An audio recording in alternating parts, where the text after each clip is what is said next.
ਇੱਕ ਓਂਕਾਰ ਸਤਿਨਾਮ ਕਰਤਾ ਪੁਰਖ ਨਿਰਭਉ ਨਿਰਵੈਰ ਅਕਾਲ ਮੂਰਤ ਅਜੂਨੀ ਸੈਭੰ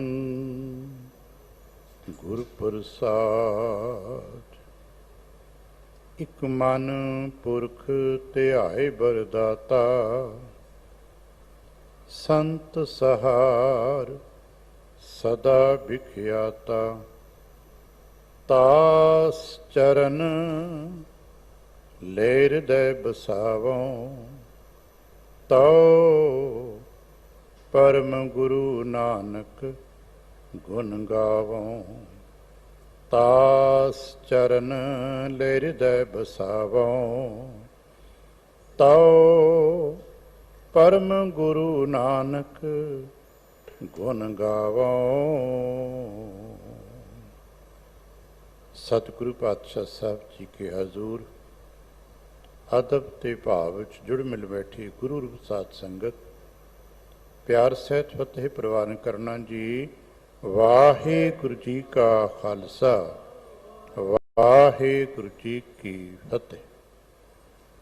ਆਪ ਸਮੂਹ ਸੰਗਤਾਂ ਬੜੇ ਹੀ ਅਦਬ ਅਤੇ ਭਾਵ ਸਹਿਤ ਮਨ ਬਿਰਤੀਆਂ ਇਕਾਗਰ ਕਰਕੇ ਬਾਲਾ ਪ੍ਰੀਤਮ 8ਵੇਂ ਪਾਤਸ਼ਾਹ ਧੰਨ ਧੰਨ ਸਤਿਗੁਰੂ ਗੁਰੂ ਹਰਿਕ੍ਰਿਸ਼ਨ ਸਾਹਿਬ ਜੀ ਕੇ ਪਾਵਨ ਚਰਨਾਂ ਦੀ ਛੋਹ ਪ੍ਰਾਪਤ ਕੀਤੇ ਇਸ ਪਰਮ ਪਵਿੱਤਰ ਸਥਾਨ ਗੁਰਦੁਆਰਾ ਬੰਗਲਾ ਸਾਹਿਬ ਵਿਖੇ ਗੁਰੂ ਸਤਿਗੁਰੂ ਜੀ ਦੇ ਆਪਣੇ ਨਿਜ ਪਾਵਨ ਸਰੂਪ ਸ਼ਬਦ ਨਾਲ ਚਿਤ ਲਾ ਕੇ ਜੁੜ ਮਿਲ ਬੈਠੇ ਹੋ।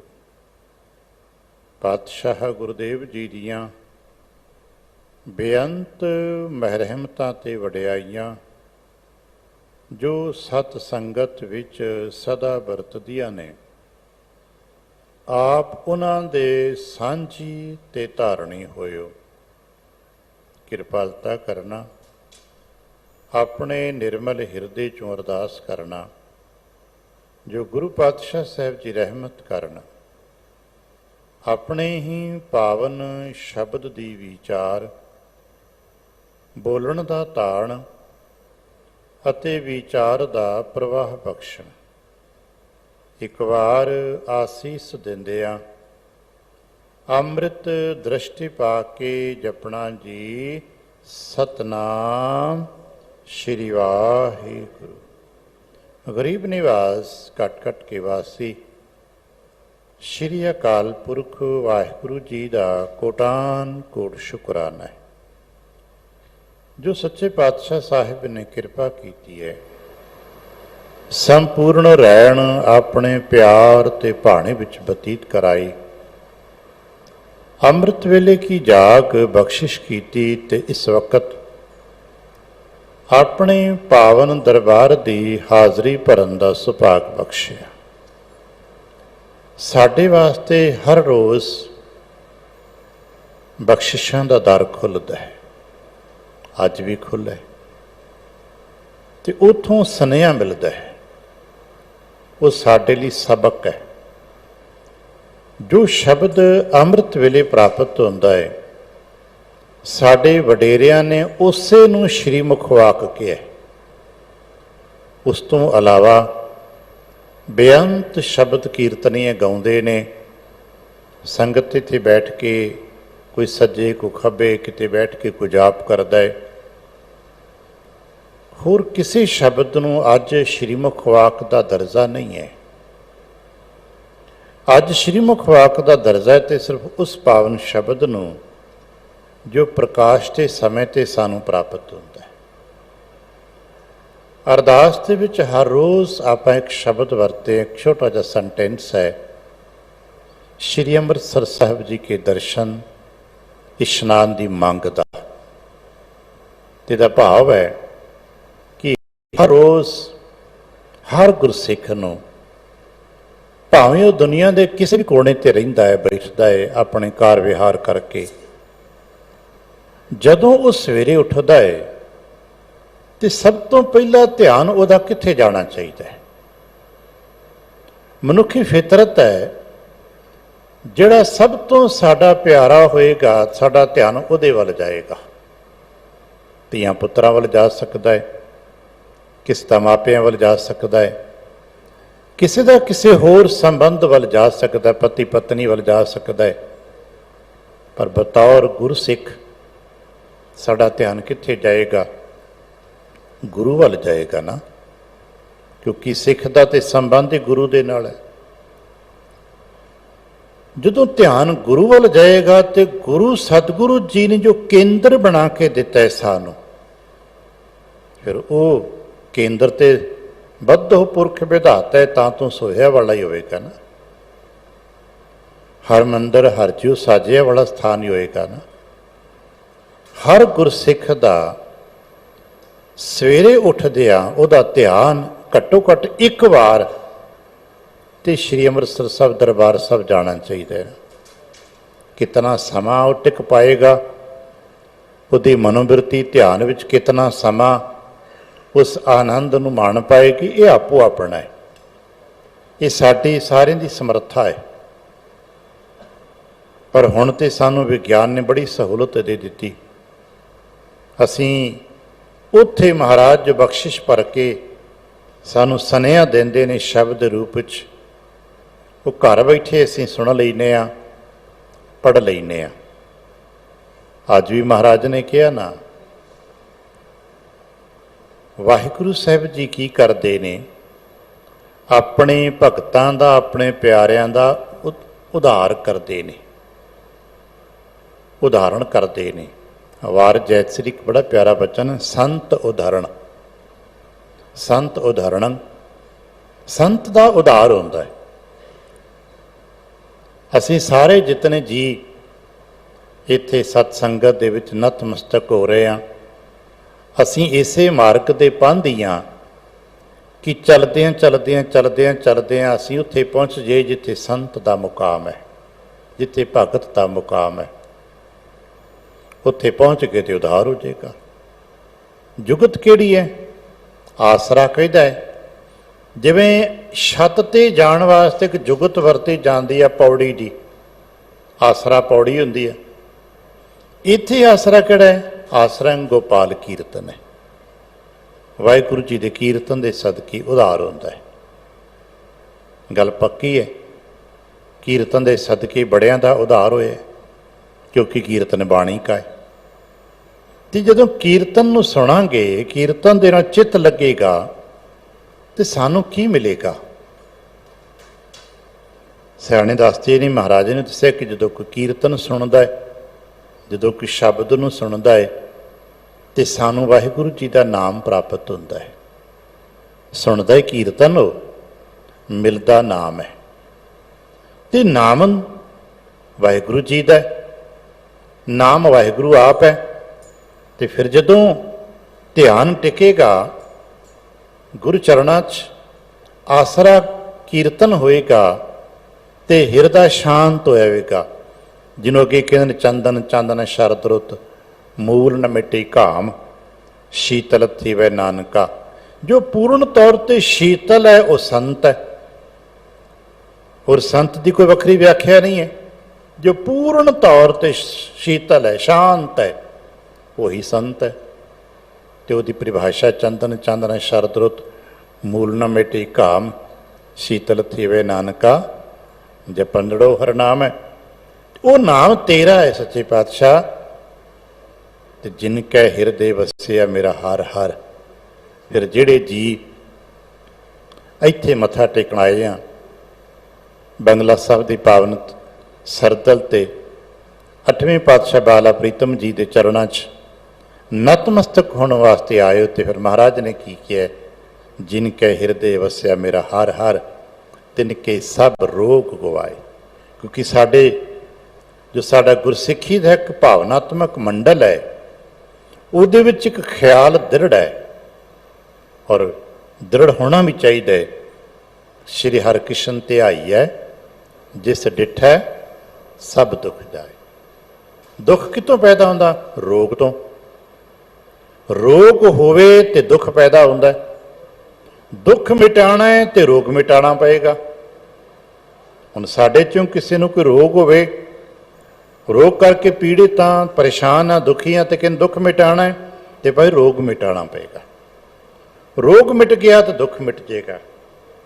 तो महाराज कहने लगे जिनके हृदय वस्या मेरा हर हर तिनके सब रोग गवाए।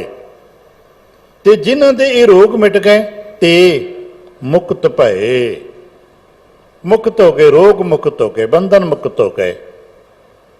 ते रोग केवल शरीर दे थोड़ा ने। गुरसिੱਖੀ दे जो फिलासफिकल दायरा है ना, जो दार्शनिक मंडल कहता है, जिन्होंने गुरमत फिलासफी कहते हैं, ਉਹਦੇ ਵਿੱਚ शरीरां ਦੀ व्याख्या नहीं है।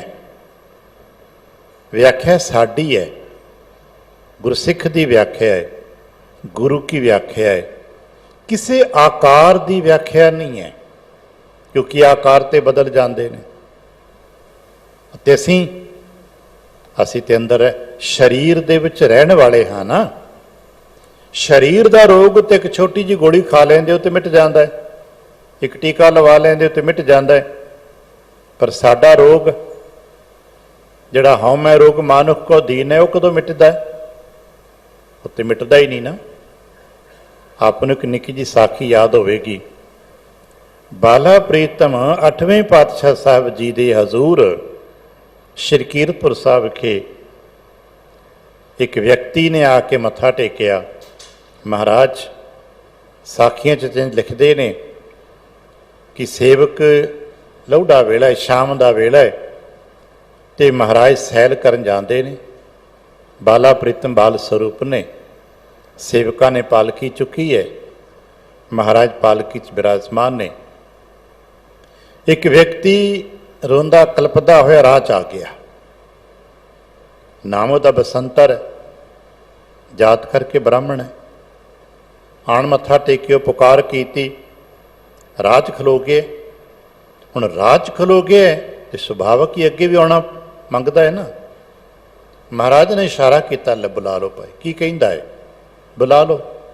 नेड़े करता, कहने लगा महाराज तन ते कोढ़ दा रोग है, किरपा होवे मिट जाए। साखीकार कहते ने महाराज ने कहा तन का रोग तो बड़ा सुखैन मिट जाएगा। ये तो मिट ही जाएगा, क्योंकि तन का रोग तो मिट ही जाता है। पर तुसीं ते विद्वान हो ना, पढ़े लिखे हो ना, मन का रोग कदों मिटेगा ये तुसीं दसो ना। कोई जवाब नहीं, साडे कोल भी कोई जवाब नहीं गा। तन के रोग मिटन का जवाब साडे डॉक्टरां कोल हैगा है। कोई कहता जी हफ्ता दवाई खा लै, कोई 15 दिन खा ला, कोई कहता साल भर खा लै।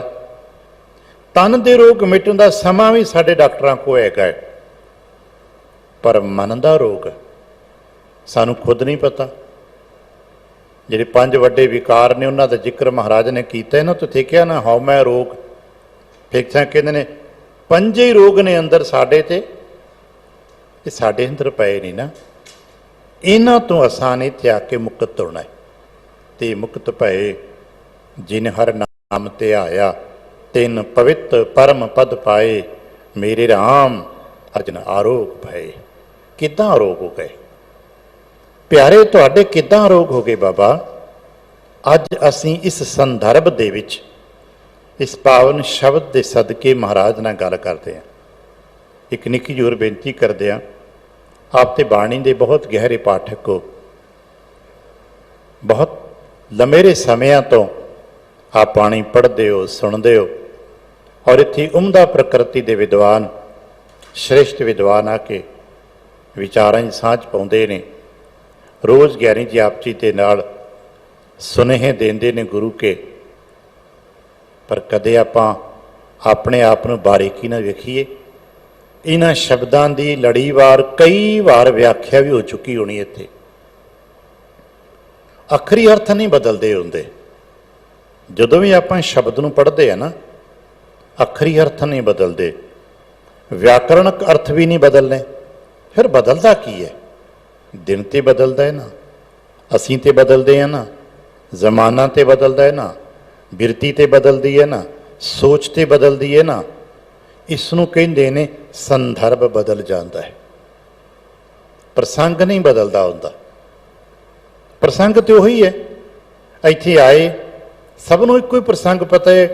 ਇੱਥੇ 8ਵੇਂ ਪਾਤਸ਼ਾਹ ਮਹਾਰਾਜ ਦੇ ਚਰਨ ਪਏ ਨੇ, ਮਹਾਰਾਜ ਵਿਰਾਜਤ ਨੇ। ਦਿੱਲੀ ਸ਼ਹਿਰ ਦੇ ਵਿੱਚ ਰੋਗ ਫੈਲਿਆ ਹੋਇਆ ਹੈ, ਮਹਾਰਾਜ ਦੇ ਪਾਵਨ ਚਰਨਾਂ ਦਾ ਅੰਮ੍ਰਿਤ ਪ੍ਰਾਪਤ ਹੁੰਦਾ ਹੈ, ਲੋਕ ਰੋਗ ਮੁਕਤ ਹੁੰਦੇ ਨੇ।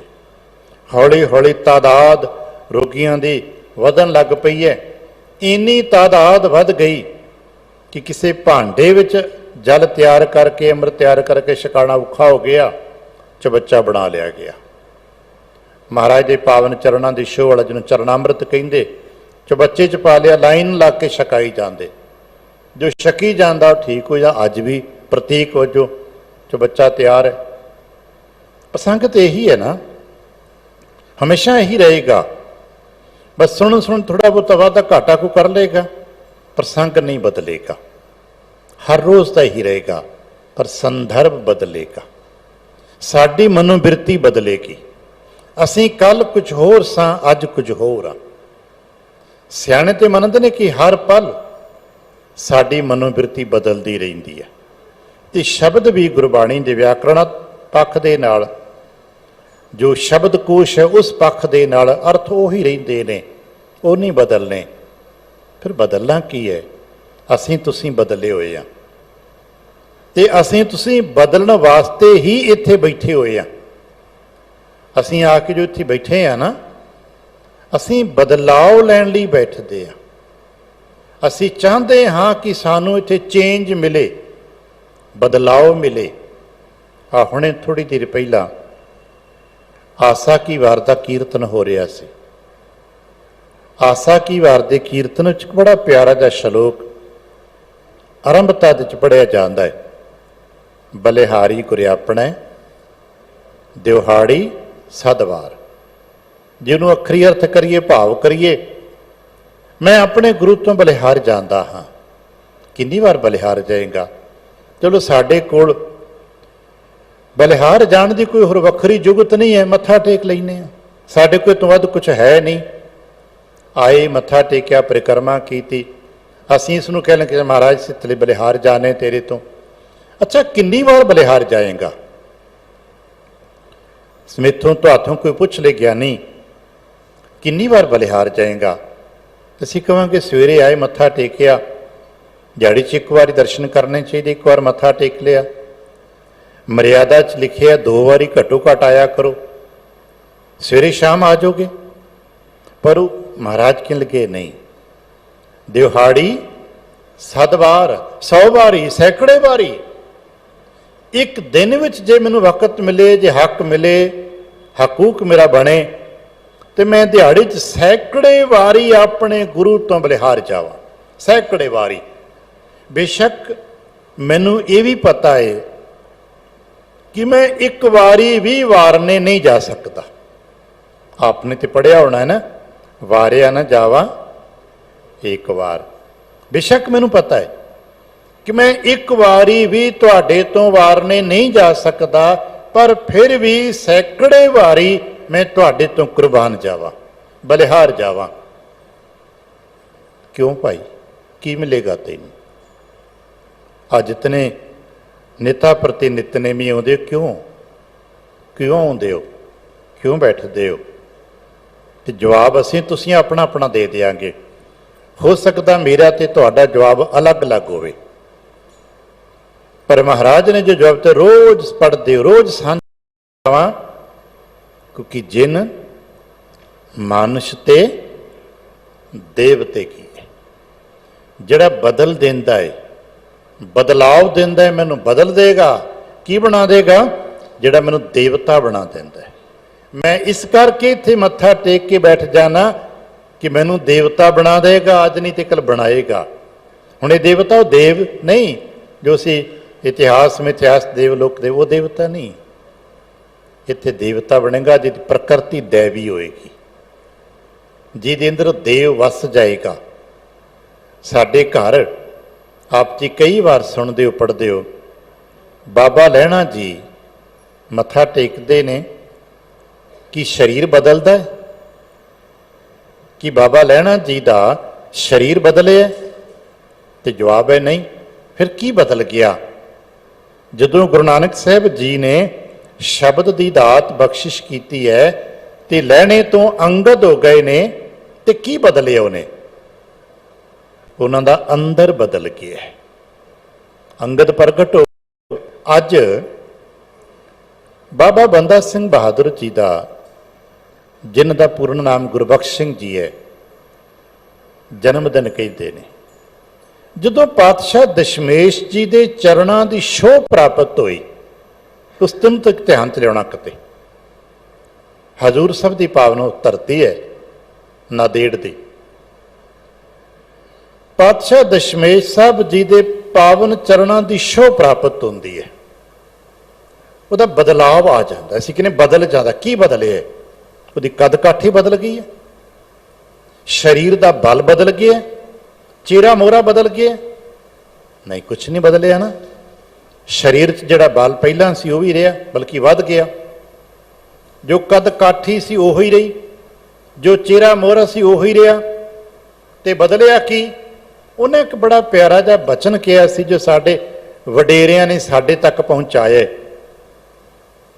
ਜਦੋਂ ਮਹਾਰਾਜ ਦੇ ਚਰਨਾਂ 'ਚ ਪਹਿਲੀ ਵਾਰ ਪਿਆਰ ਦੇ ਨਾਲ ਬੈਠੇ ਨੇ ਤੇ ਕਿਹਾ ਸੀ, ਮਹਾਰਾਜ ਤੁਹਾਡਾ ਬੰਦਾ ਹਾਂ, ਬੰਦਾ ਬਣਾ ਲਓ, ਆਪਣਾ ਬੰਦਾ ਬਣਾ ਲਓ। ਇਹਦਾ ਮਤਲਬ ਕੀ ਹੈ?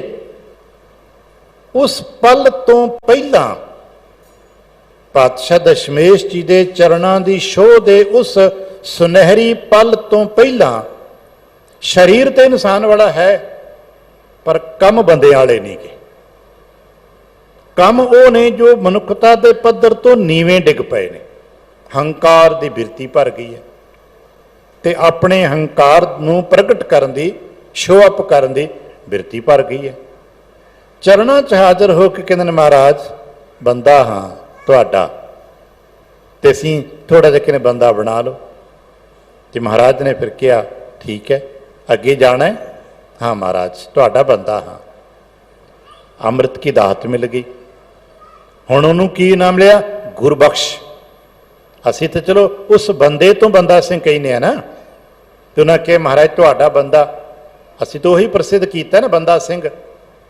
ਚਲੋ ਆਲੇ ਦੁਆਲੇ ਦੇ ਬੰਦਾ, ਕਿਉਂਕਿ ਪਹਿਲਾਂ ਵੈਰਾਗੀ ਸਰੂਪ ਸੀ, ਅਸੀਂ ਬੰਦਾ ਵੈਰਾਗੀ ਕਹੀ ਜਾਂਦੇ। ਪਰ ਇੱਥੋਂ ਕੀ ਮਿਲਿਆ? ਇੱਥੋਂ ਹੋਇਆ ਕੀ ਹੈ? ਗੁਰਬਖਸ਼। ਗੁਰੂ ਨੇ ਬਖਸ਼ ਦਿੱਤੇ। ਪਿਛਲੇ ਅਵਗੁਣ ਬਖਸ਼ ਦਿੱਤੇ ਨੇ, ਪਿਛਲੇ ਵਿਕਾਰ ਬਖਸ਼ੇ ਗਏ ਨੇ, ਪਿਛਲੇ ਗੁਨਾਹ ਬਖਸ਼ੇ ਗਏ ਨੇ, ਪਿਛਲੇ ਅਵਗੁਣ ਬਖਸ਼ ਲਏ। ਕੀ ਕਰਦਾ? ਪ੍ਰਭ ਆਗੈ ਮਾਰਗ ਪਾਵੈ। ਅੱਗੇ ਰਾਹ ਖੁੱਲ ਗਏ, ਅੱਗੇ ਮਾਰਗ ਬਦਲ ਗਏ, ਅੱਗੇ ਮਾਰਗ ਉਹ ਅਸੀਂ ਵੀ ਚਾਹੁੰਦੇ ਹਾਂ ਸਾਡੇ ਵੀ ਕਿਤੇ ਪਿਛਲੇ ਅਵਗੁਣ ਬਖਸ਼ ਲੈ। ਪਰ ਕਿੱਦਾਂ? ਪ੍ਰਸੰਗ ਤੇ ਇਹੀ ਨੇ, ਅੱਜ ਦਾ ਪ੍ਰਸੰਗ ਵੀ ਇਹੀ ਹੈ, ਪਰ ਸੰਦਰਭ ਆਪਣਾ ਹੈ, ਮੇਰਾ ਆਪਣਾ ਹੈ, ਤੁਹਾਡਾ। ਅੱਜ ਦਾ ਸੰਦਰਭ ਵਿੱਚ ਪੱਖ ਹੈ, ਬਦਲਾਵ ਉਹਦੇ ਮਨ ਮਿਲੇਗਾ, ਬਖਸ਼ਿਆ ਉਹ ਜਾਏਗਾ ਜਿਹਦੇ ਹਿਰਦੇ ਵਿੱਚ ਹਰ ਵਸੇਗਾ। ਜਿਨ ਕੈ ਅੰਤਰ ਵਸਿਆ ਮੇਰਾ ਹਰ ਹਰ। ਇਹ ਜਿਨ੍ਹਾਂ ਦੇ ਹੋ ਜਾਏਗਾ ਉਹਨਾਂ ਦੇ ਬਦਲਾਵ ਆ ਜਾਏਗਾ। ਜਿਨ੍ਹਾਂ ਦੇ ਇਹ ਨਹੀਂ ਹੋਏਗਾ ਉਹ ਸੈਂਕੜੇ ਵਾਰੀ ਆਉਂਦੇ ਰਹਿਣਗੇ, ਜਾਂਦੇ ਰਹਿਣਗੇ, ਕੁਛ ਨਹੀਂ ਬਦਲੇਗਾ। ਆਉਂਦੇ ਆ ਜਾਂਦੇ ਆ, ਆਉਂਦੇ ਆ ਜਾਂਦੇ ਆ, ਕੀ ਬਦਲਦਾ? ਕੁਛ ਵੀ ਤੇ ਨਹੀਂ। ਜਿਵੇਂ ਹਸਪਤਾਲ ਗਏ, ਦਵਾਈ ਨਹੀਂ ਖਾਧੀ, ਮੁੜੇ ਆਏ, ਫਿਰ ਗਏ, ਫਿਰ ਪਰਚੀ ਲਿਖਾਈ, ਫਿਰ ਮੁੜੇ ਆਏ, 100 ਵਾਰ ਜਾ ਆਓ। ਜਦ ਤੱਕ ਦਵਾਈ ਨਹੀਂ ਖਾਓਗੇ ਬਦਲਾਵ ਨਹੀਂ ਹੋਏਗਾ, ਰੋਗ ਨਹੀਂ ਮਿਟੇਗਾ, ਤੰਦਰੁਸਤੀ ਨਹੀਂ ਮਿਲੇਗੀ। ਇੱਥੇ ਵੀ ਨਾਮ ਔਖਦ ਹਰੀ ਹੈ, ਜਿਨ ਕੇ ਹਿਰਦੇ 'ਚ ਨਹੀਂ ਵਸੇਗਾ ਬਦਲਾਵ ਨਹੀਂ ਹੋਏਗਾ। ਤੇ ਬਾਬਾ ਸਾਨੂੰ ਤੇ ਬਦਲਾਵ ਚਾਹੀਦਾ ਹੈ। ਮੈਂ ਤੇ ਰੋਗ ਮੁਕਤ ਹੋਣਾ ਚਾਹਨਾ। ਤੇ ਫਿਰ ਮਹਾਰਾਜ ਆ ਜੁਗਤ ਦਿੰਦੇ ਨੇ, ਜਿਹਨੂੰ ਲੜੀਵਾਰ ਆਪਾਂ ਪੜ੍ਹਦੇ ਹਾਂ ਬੜੇ ਪਿਆਰ ਨਾਲ। ਜਿਸ ਸੰਦਰਭ 'ਚ ਆ ਕੇ ਮਹਾਰਾਜ ਨਾਲ ਅਸੀਂ ਸਵਾਲ ਜਵਾਬ ਕਰਿਆ ਕਰੀਏ। ਅਸੀਂ ਸੰਵਾਦ ਕਹਿੰਦੇ ਉਹਨੂੰ, ਸੰਵਾਦ ਕਰਿਆ ਕਰੀਏ, ਪੁੱਛਿਆ ਕਰੀਏ ਬਾਬਾ ਕਿਦਾਂ ਬਦਲਾਵ ਕਿਵੇਂ ਹੋਏਗਾ, मैं रोग मुक्त किवें होवांगा। आपने किया है मेरे राम हरजन आरोग भय, प्यारे ते रोग मुक्त हो गए, मेरा भी कुछ बने। कहने लगे तरीका है तू ही अपना ले। किहड़ा तरीका है बाबा? कहने लगे आ एक तरीका है, राग गौड़ी दे विच पंचम पातशाह महाराज दे पावन बचन एक तरीका है, हर शब्द एक जुगत है। आ कीर्तन वाले कहते राग संगीत की धुना नूं राग कहते, मैं कहना राग प्रेम है, प्रेम ही तरीका जे। बाणी नूं राग नाल पढ़िया जाता ना, कीर्तन ही राग विच पढ़ते ने।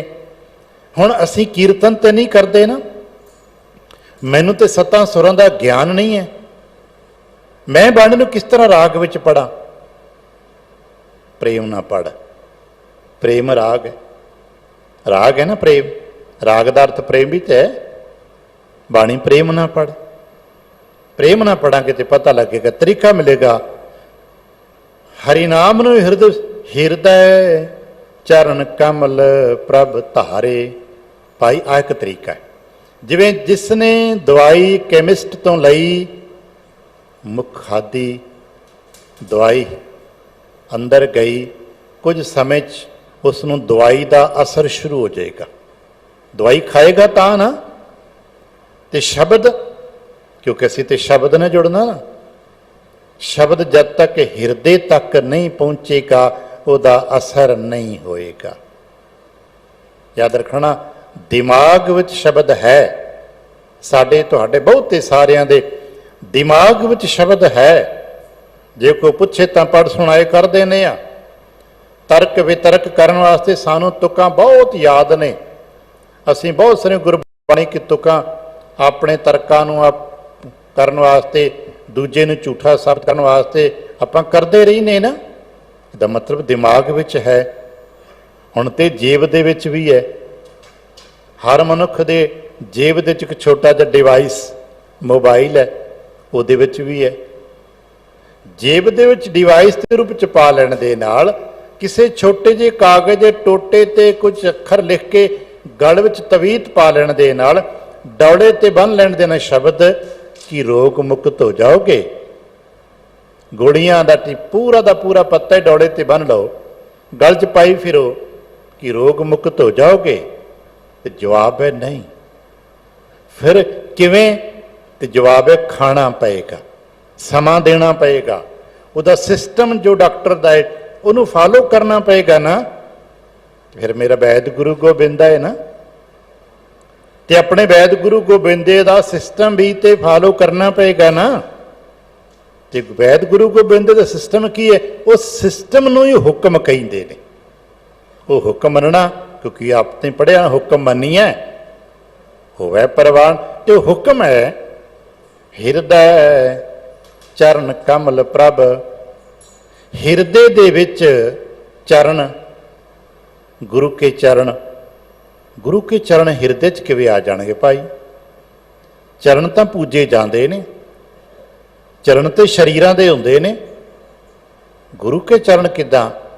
वो कदे कोई जमाना सी, संदर्भित सी ना, वो जदों सिख आउंदे सन सीधे तौर ते महाराज दे कोल बहिंदे सन, चरणां नूं मत्था टेक लैंदे होणगे।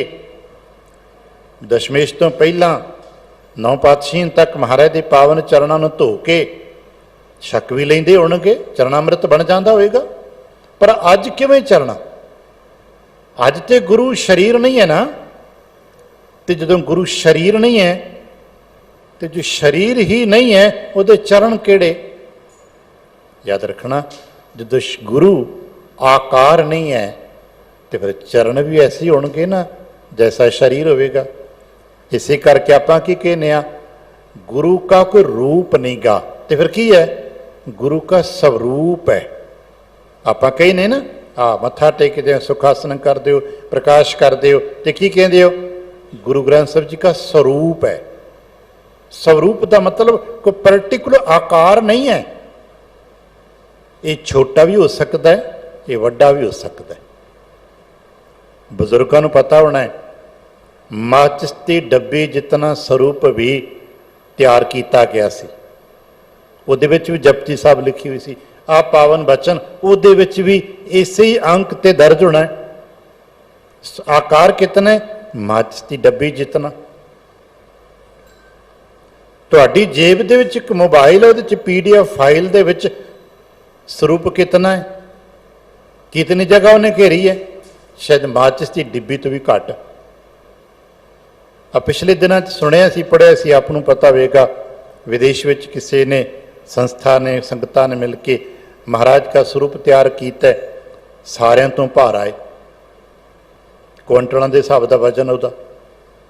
ਹੁਣ ਇੱਕ ਸਰੂਪ ਉਹ ਹੈ ਜਿਸ ਨੂੰ 4 ਬੰਦੇ ਮਿਲ ਕੇ ਸੁਖਾਸਨ ਤੇ ਪ੍ਰਕਾਸ਼ ਦੀ ਸੇਵਾ ਕਰਦੇ ਨੇ। ਇੱਕ ਸਰੂਪ ਉਹ ਹੈ ਜੋ ਮਾਚਿਸ ਦੀ ਡੱਬੀ ਜਿਤਨਾ ਬ੍ਰਿਟਿਸ਼ ਆਰਮੀ ਦੇ ਫੌਜੀ ਆਪਣੀ ਪੱਗ ਵਿੱਚ ਰੱਖ ਲੈਂਦੇ ਸਨ। ਸਾਡੀ ਤੁਹਾਡੀ ਜੇਬ ਦੇ ਵਿੱਚ, ਡਿਵਾਈਸ ਵਿੱਚ, PDF ਦੇ ਵਿੱਚ ਸ਼ਾਇਦ ਇੱਕ ਕਿਰਨ ਜਿਤਨਾ ਥਾਂ ਇਸ ਪਾਵਨ ਸ਼ਬਦ ਦੇ ਕੋਲ ਹੈ। ਤੇ ਕੀ ਸ਼ਬਦ ਵੱਡਾ ਛੋਟਾ ਹੈ? ਕਿ ਉਹ ਸਰੂਪ ਜੋ ਵੱਡਾ ਸਾਰਾ ਹੈ, ਬਾਹਾਂ ਖਿਲਾਰ ਕੇ ਵੀ ਜਿਹਦਾ ਪ੍ਰਕਾਸ਼ ਨਹੀਂ ਹੁੰਦਾ, ਨਾਲ ਸਹਾਇਤਾ ਲਈ 3 ਬੰਦੇ ਹੋਰ ਚਾਹੀਦੇ ਨੇ। ਤੇ ਉਹ ਪਾਵਨ ਸਰੂਪ ਜੋ ਮਾਚਿਸ ਦੀ ਡੱਬੀ ਜਿਤਨਾ ਹੈ, ਤੇ ਉਹ ਪਾਵਨ ਸਰੂਪ ਜੋ ਟੈਕਨੋਲੋਜੀ ਦਾ ਹੈ, ਲੇਜ਼ਰ ਬਿਰਤੀ ਦੇ ਵਿੱਚ ਹੈ, ਕੀ ਇਸ ਪਾਵਨ ਸ਼ਬਦ ਦਾ ਭਾਵ ਘੱਟ ਤੇ ਵੱਧ ਜਾਂਦਾ ਹੈ? ਨਹੀਂ, ਕਿਉਂਕਿ ਗੁਰੂ ਦਾ ਕੋਈ ਆਕਾਰ ਨਹੀਂ ਗਾ। ਗੁਰੂ ਗੋਬਿੰਦ ਰੂਪ ਹੈ ਨਾ, ਤੇ ਉਹ ਨਿਰੰਕਾਰ ਸਰੂਪ ਹੈ। ਫਿਰ ਉਹਦਾ ਚਰਨ ਕਿਹੋ ਜਿਹਾ ਹੋਏਗਾ? ਕਿਉਂਕਿ ਗੁਰੂ ਕਾ ਚਰਨ ਗੁਰੂ ਕਾ ਸ਼ਬਦ ਹੁੰਦਾ ਹੈ। ਜਦੋਂ ਅਸੀਂ ਚਰਨਾਂ ਦੀ ਫਿਲਾਸਫੀ ਨੂੰ ਪੜ੍ਹਾਂਗੇ ਨਾ, ਤੇ ਚਰਨਾਂ ਦਾ ਕੰਮ ਹੈ ਇਸ ਸਰੀਰ ਨੂੰ, ਇਸ ਆਕਾਰ ਨੂੰ ਇੱਕ ਥਾਂ ਤੋਂ ਦੂਜੀ ਥਾਂ ਤੇ ਲੈ ਕੇ ਜਾਣਾ, ਟਰੈਵਲਿੰਗ ਕਰਾਉਣੀ। ਚਰਨਾਂ ਦਾ ਇੰਨਾ ਕੰਮ ਹੈ ਨਾ। ਜੇ ਅਸੀਂ ਪੜ੍ਹਦੇ ਚਰਨ ਤਾਂ ਪਰ ਸਕੇ ਹੱਥ, ਇਹ ਚਰਨ ਕਦੋਂ ਚੱਲਦੇ ਨੇ? ਜਦੋਂ ਇਸ ਮਾਰਗ ਤੇ ਚੱਲਦੇ ਨੇ, ਜਦੋਂ ਗੁਰੂ ਕਾ ਮਾਰਗ ਹੋਵੇ। ਗੁਰੂ ਜੋ ਆਕਾਰ ਤੋਂ ਰਹਿਤ ਵਿਚਾਰ ਸਰੂਪ ਹੈ, ਨਾਮ ਸਰੂਪ ਹੈ, ਅੰਮ੍ਰਿਤ ਸਰੂਪ ਹੈ, ਗਿਆਨ ਸਰੂਪ ਹੈ, ਉਹ ਟਰੈਵਲ ਕਿਵੇਂ ਕਰਦੇ ਨੇ? ਗੁਰੂ ਕਿਵੇਂ ਟਰੈਵਲ ਕਰਦੇ ਹੋਣਗੇ? ਗੁਰੂ ਸ਼ਬਦ ਦੇ ਸਦਕੇ ਟਰੈਵਲ ਕਰਦੇ ਨੇ। ਤੇ ਸ਼ਬਦ ਨੂੰ ਕਿਤੇ ਵੀ ਦੁਨੀਆਵੀ ਟਰੈਵਲਿੰਗ ਦੀ ਜ਼ਰੂਰਤ ਨਹੀਂ ਹੈ, ਕਿਉਂਕਿ ਉਹ ਹੈ। ਜਿੱਥੇ ਵੀ ਹਾਂ ਉਹ ਹੈ। ਬੜਾ ਪਿਆਰਾ ਬਚਨ ਆਪਣੇ ਪਾਠ ਕਰਦੇ ਪੜ੍ਹੇ, ਹਿਰਦੈ ਚਰਨ।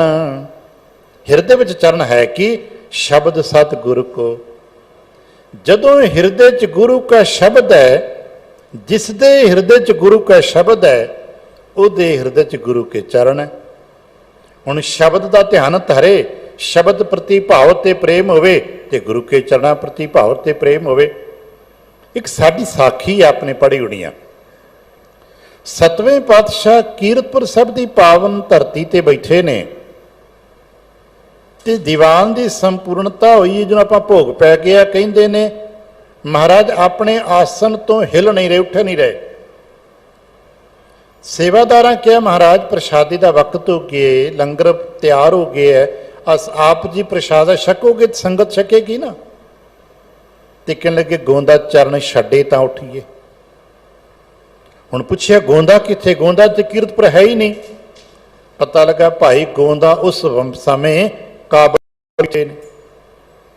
ਹੁਣ ਉਸੇ ਸਮੇਂ ਭਾਈ ਗੋਂਦਾ ਜੀ ਕਾਬਲ ਬੈਠੇ ਨੇ, ਗੁਰੂ ਸਤਿਗੁਰੂ ਕੀਰਤਪੁਰ ਸਾਹਿਬ ਬੈਠੇ ਨੇ, ਤੇ ਉਹ ਕਹਿੰਦੇ ਨੇ ਚਰਨ ਛੱਡੇ, ਕਿਉਂਕਿ ਚਰਨ ਪਕੜੇ ਹੋਏ ਨੇ। ਹੁਣ ਕਿਤਨਾ ਪਕੜੇ? ਏਡੀ ਦੂਰੋਂ ਬਾਹਾਂ ਤੇ ਆਉਂਦੀਆਂ ਨਹੀਂ, ਸਰੀਰ ਤੇ ਆਉਂਦਾ ਨਹੀਂ। ਧਿਆਨ ਦੇ ਨਾਲ ਗੁਰੂ ਕੇ ਚਰਨ ਪਕੜੇ ਨੇ, ਪ੍ਰੇਮ ਦੇ ਨਾਲ ਗੁਰੂ ਕੇ ਚਰਨ ਪਕੜੇ ਨੇ। ਤੇ ਭਾਵ ਸਾਡੇ ਲਈ ਕੀ ਹੈ? ਪ੍ਰੇਮ ਦੇ ਨਾਲ ਸ਼ਬਦ, ਧਿਆਨ ਦੇ ਨਾਲ ਸ਼ਬਦ, ਧਿਆਨ ਸ਼ਬਦ ਵਿੱਚ, ਪ੍ਰੇਮ ਸ਼ਬਦ ਦਾ। ਜਦੋਂ ਇਹ ਹੋ ਗਿਆ, ਹਿਰਦੈ ਚਰਨ ਕਮਲ, ਹਿਰਦੇ ਵਿੱਚ ਜਦੋਂ ਚਰਨ ਕਮਲ ਆ ਗਏ, ਸ਼ਬਦ ਆ ਗਿਆ, ਫਿਰ ਅਗਲਾ ਚੇਤਾ ਰੱਖਣਾ ਸ਼ਬਦ ਕਿਹਦਾ। ਇਹ ਵੀ ਧਿਆਨ ਰੱਖਣਾ ਸ਼ਬਦ ਕਿਹਦਾ ਹਿਰਦੇ 'ਚ। ਕਿਸੇ ਹੋਰ ਟੱਪੇਬਾਜ਼, ਕਿਸੇ ਕਲਾਕਾਰ ਦਾ, ਕਿਸੇ ਗੀਤ ਗਵਈਏ ਦਾ, ਉਹਨੇ ਵੀ ਤੇ ਕੁਝ ਲਿਖਿਆ ਹੋਵੇਗਾ ਨਾ। ਅਸੀਂ ਆਪਣੇ ਘਰ ਦੀ ਗੱਲ ਕਰਨਾ, ਮਿਹਰਬਾਨ ਵੀ ਤੇ ਕੁਝ ਲਿਖ ਲੈਂਦੇ ਨੇ ਨਾ, ਉਹ ਵੀ ਤੇ ਸ਼ਬਦ ਹੀ ਕਹਿ ਦਿੰਦੇ ਨੇ। ਪਰ ना शब्द भी गुरु का चाहिए, शब्द भी किसी और का नहीं, चरण भी तो गुरु का चाहिए ना। हिरदय चरण कमल प्रभ, प्रभु जी का शब्द है, की करे धारे धारण कर ले। जदों कोई जी प्रेम दे नाल भाव दे नाल शब्द नूं हिरदे विच धारण कर लैंदा है, जिसने धारण कर लिया उन्होंने की मिलिया? कहने लगे पूरे सतगुर मिल निस्तारे। शब्द ना जुड़न का मतलब है सतगुरु ना मिलना। आप इत्थे जितने जी मत्था टेकण आए हो, जिस भी तरीके दे नाल कोई बाणी पढ़ता है, गुरु नूं ही मिलना चाहुंदा है ना, सतगुरु नूं मिलना चाहुंदा है ना। ते निस्तारा कित्थे जाके होना है? गुरु सतगुरु दे सदके। निस्तारे का मतलब है भार उतारा। निस्तारे का मतलब है दुनिया दे खलजगणा तो, दुनिया दे बंदिशां तो, दुनिया दे विकारां भरे माहौल तो मुक्त होना। निस्तारा हो गया, भार उतारा हो गया। किवें होएगा जी? पूरे सतगुरु नूं मिल के।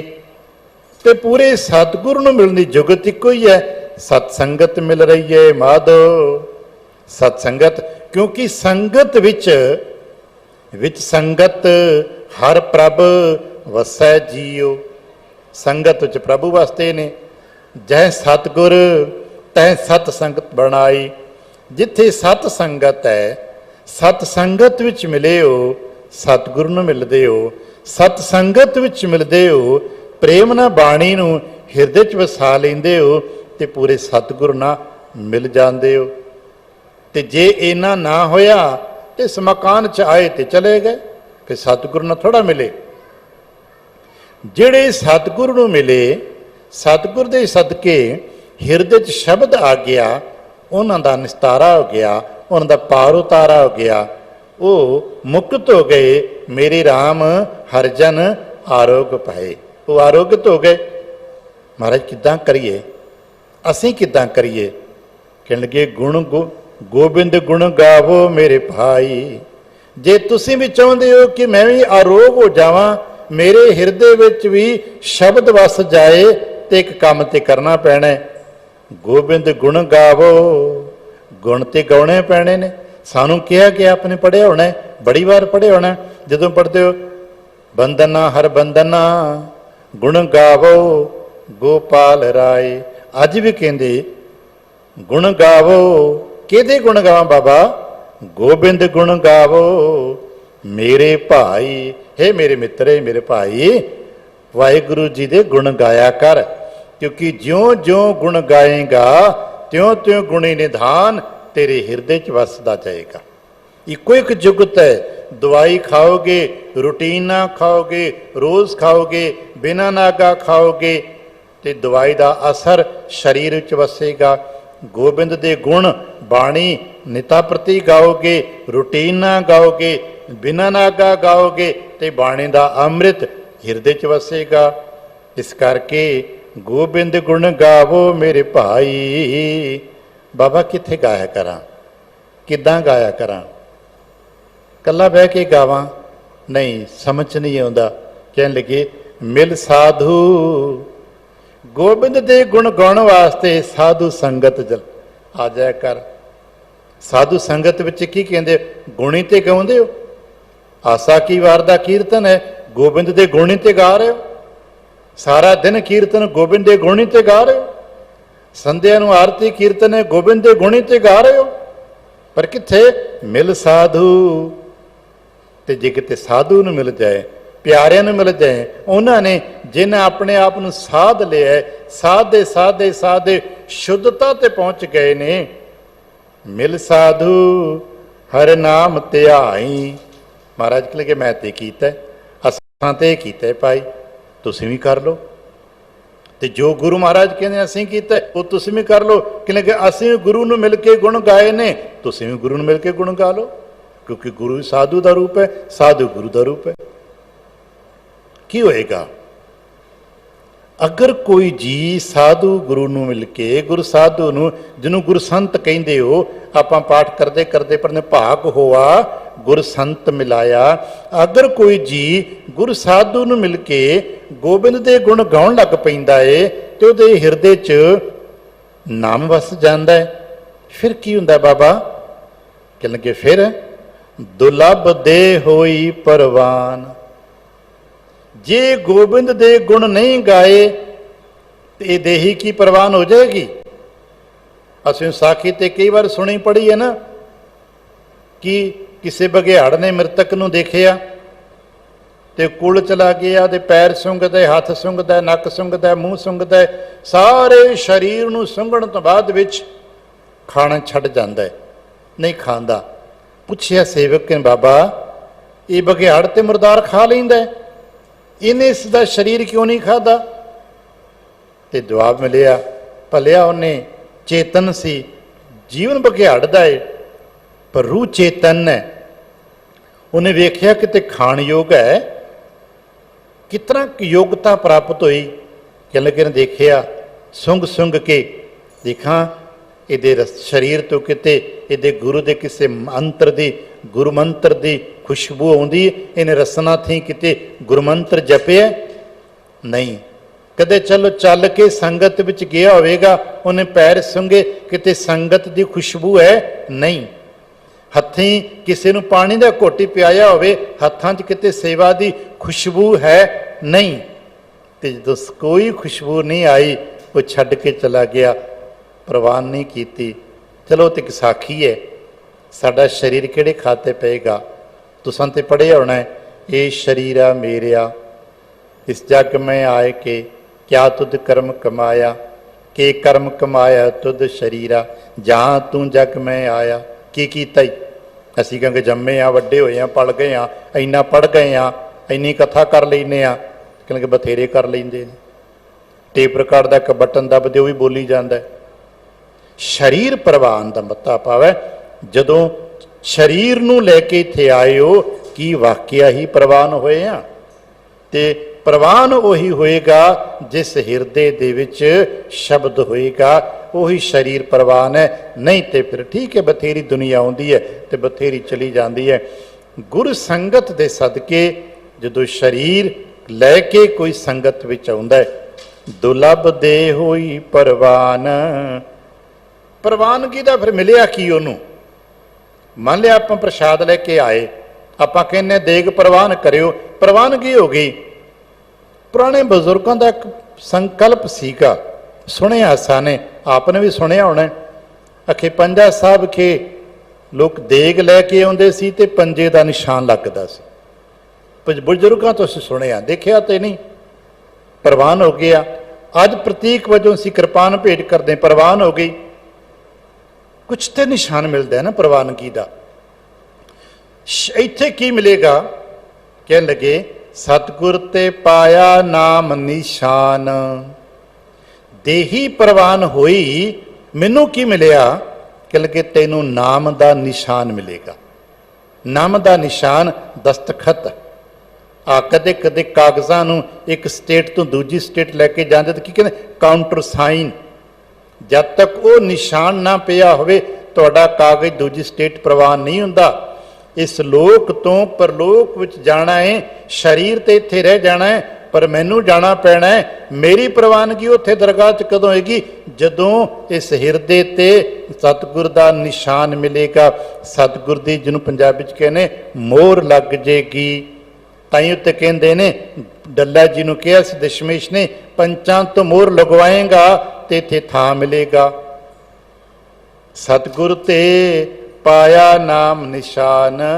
ਜਿਹਨੇ ਸੰਗਤ ਵਿੱਚ ਆ ਕੇ ਇਹ ਕੀ ਕਰ ਲਿਆ, ਸਤ ਸੰਗਤ ਦਾ ਰਸ, ਸ਼ਬਦ ਦਾ, ਉਹਨੂੰ ਹਿਰਦੇ ਤੇ ਨਾਮ ਦੀ ਮੋਹਰ ਲੱਗ ਗਈ। ਫਿਰ ਕੀ ਕਰਦਾ? ਹਰ ਸਿਮਰਤ ਪੂਰਨ ਪਦ ਪਾਇਆ। ਉਸੇ ਨੇ ਹੀ ਜਿਸ ਨੂੰ ਗੁਰੂ ਦੀ ਮੋਹਰ ਲੱਗ ਜਾਂਦੀ ਹੈ, ਗੁਰੂ ਦਾ ਨਿਸ਼ਾਨ ਮਿਲ ਜਾਂਦਾ ਹੈ, ਉਹ ਜੀ ਵਾਹਿਗੁਰੂ ਵਾਹਿਗੁਰੂ ਕਰਦਾ ਕਰਦਾ ਸੁਖੈਨ ਹੀ ਬਿਨਾਂ ਵੱਖਰੇ ਤਰੱਦਦ ਕੀਤਿਆਂ ਪੂਰਨ ਪਦਵੀ ਨੂੰ ਪ੍ਰਾਪਤ ਕਰ ਲੈਂਦੇ। ਬਾਕੀ ਦੁਨੀਆ ਬਥੇਰੇ ਓੜ ਪੋੜ ਕਰਦੀ ਰਹਿੰਦੀ ਆ, 2 ਪੌੜੀਆਂ ਵੀ ਨਹੀਂ ਚੜ ਪਾਉਂਦੇ, ਪਰ ਗੁਰਮੁਖ ਗੁਰਸਿੱਖ ਸੁਖੈਨ ਸੁਭਾਵਕ ਹੀ ਵਾਹਿਗੁਰੂ ਵਾਹਿਗੁਰੂ ਕਰਦਾ ਕਰਦਾ ਪੂਰਨ ਪਦਵੀ ਨੂੰ ਪ੍ਰਾਪਤ ਕਰ ਲੈਂਦਾ, ਕਿਉਂਕਿ ਉਹਨੂੰ ਮੋਹਰ ਲੱਗੀ ਹੁੰਦੀ। ਜਿੱਥੇ ਜਾਂਦਾ ਹੈ, ਜਿਸ ਮੁਕਾਮ ਤੇ ਜਾਂਦਾ ਹੈ, ਮੋਹਰ ਦਿਖਾਉਂਦਾ ਹੈ, ਅੱਗੇ ਲੱਗ ਜਾਂਦਾ ਹੈ। ਭਗਤਾਂ ਦੇ ਰਾਹੀਂ ਇੱਕ ਬਚਨ ਆਪਨੇ ਪੜ੍ਹਿਆ ਹੋਣਾ ਹੈ। ਇਸ ਨਿਸ਼ਾਨ ਦਾ ਪ੍ਰਤੀਕ ਵਜੋਂ ਪੜ੍ਹਿਆ ਜਾਂਦਾ ਹੈ। ਆਰ ਪਾਰ ਕੇ ਦਾਨੀਆਂ ਲਿਖ ਲਿਓ ਆਲ ਪਤਾਲ, ਮੋਹੇ ਜਮ ਡੰਡ ਨ ਲੱਗ ਗਈ ਤਜੀਲੇ ਸਰਬ ਜੰਜਾਲ। ਭਗਤਾਂ ਨੇ ਸਰੂਪ ਦਿੱਤਾ ਵੀ ਜਿਵੇਂ ਟੈਕਸ ਦੇਣਾ ਪੈਂਦਾ ਨਾ ਨਾਕਿਆਂ ਤੇ, ਭਗਤ ਵੀ ਜਾ ਰਹੇ ਨੇ ਕਹਿੰਦੇ ਜੋ ਮਰਜ਼ੀ ਲਿਖ ਲਓ ਭਾਈ, ਸਾਡੇ ਤੇ ਕੋਈ ਟੈਕਸ ਨਹੀਂ ਹੈ, ਇਹ ਟੈਕਸ ਫ੍ਰੀ ਹੈ, ਕਿਉਂਕਿ ਇਹਨੂੰ ਸਰਕਾਰ ਦੀ ਮੋਹਰ ਲੱਗੀ ਹੈ ਤੇ ਇੱਥੇ ਸਰਕਾਰ ਦਾ, ਸੱਚੀ ਸਰਕਾਰ ਦਾ ਨਿਸ਼ਾਨ ਪਿਆ ਹੋਇਆ ਹੈ। ਇਹ ਟੈਕਸ ਫ੍ਰੀ ਤੇ ਕੋਈ ਡੰਡ ਨਹੀਂ ਲੱਗਦਾ, ਇਹ ਆਰ ਪਾਰ ਲੰਘ ਜਾਂਦਾ ਹੈ। ਪੂਰਨ ਪਦ ਪਾਇਆ, ਕਿੱਦਾਂ ਪਾਇਆ? ਜਿਹਨੇ ਪੂਰਨ ਪਦ ਪਾ ਲਿਆ ਉਹਨੂੰ ਮਿਲਿਆ ਕੀ? ਕਿ ਸਾਧ ਸੰਗ ਭੈ ਭਰਮ ਮਿਟਾਇਆ।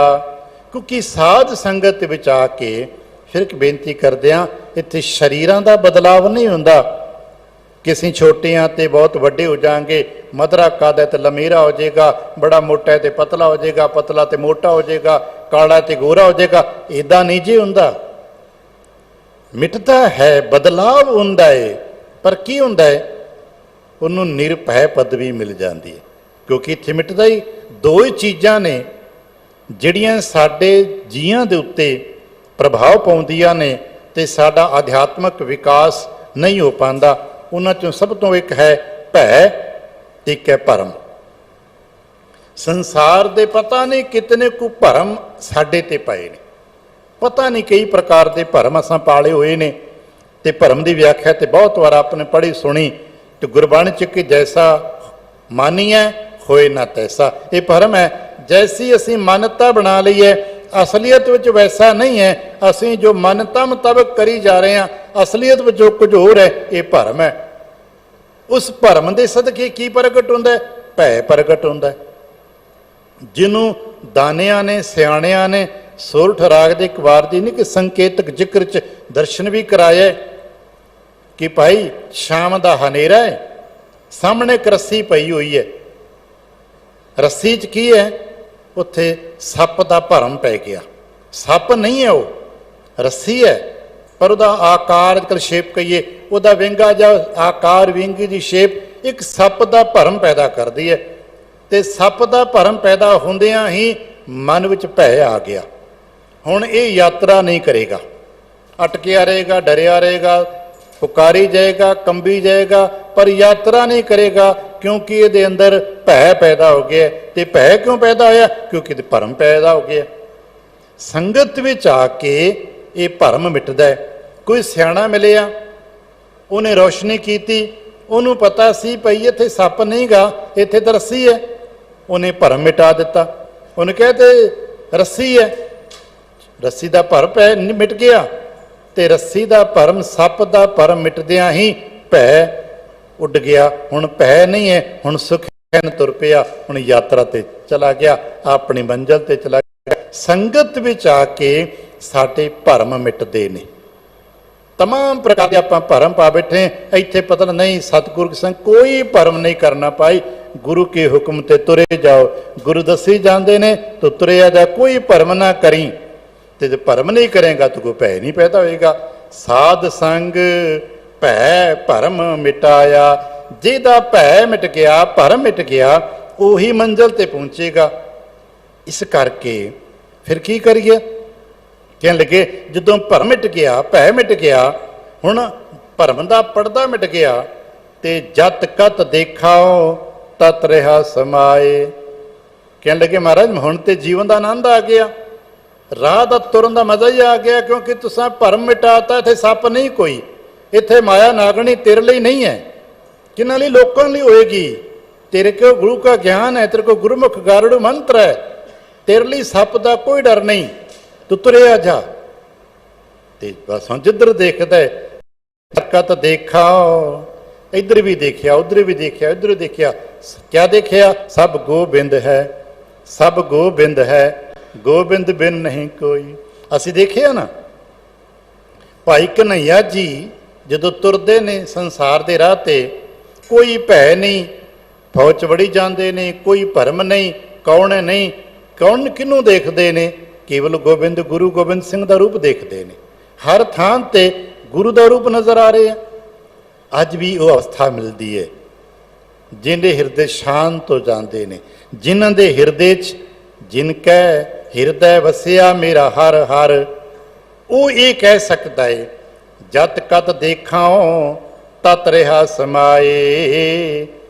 हुण कित्थे रहिंदे हो? महाराज अपना नाम वरतदे ने, इत्थे आपां अपनी बेनती करनी है, नानक दास हर की शरण आए। सतगुर कहणगे भाई आज दास सेवक हैं, हर की शरण आए। हे पातशाह तेरी शरण आया ते तेरा सुभाव है जो शरण आवे तिस कंठ लावे।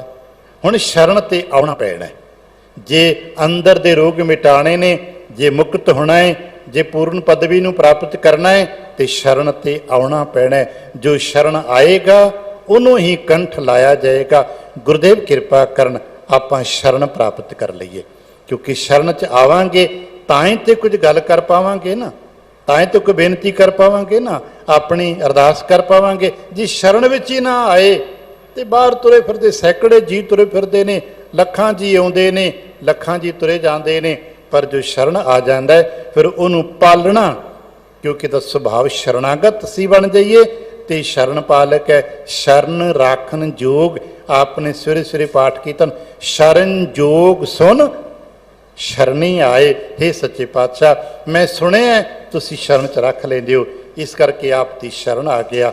गुरुदेव किरपा करन असी शरण आ सकीए। सब दा धन्नवाद प्रबंधक वीरां दा, अपने सारिਆਂ ਦਾ भुल चुक दी खिमा, आसीस ते प्यार दे नफत ते बुलावना। वाहिगुरू जी का खालसा वाहिगुरू जी की फतेह।